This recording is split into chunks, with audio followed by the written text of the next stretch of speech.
I mean, sometimes things are just incredibly amazing. ChatGPT just wrote this program based on a prompt and uploaded it in one shot, and it's just amazing, you've got to admit.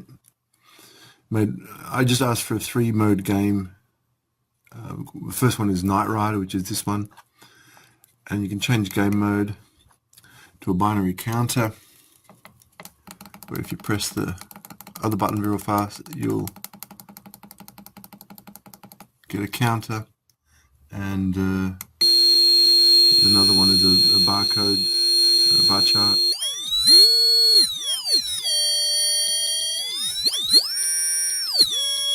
You know, it's just hard not to be impressed by ChatGPT, and it's especially good for practical projects that you might make with Bread2Board and Virtual Breadboard.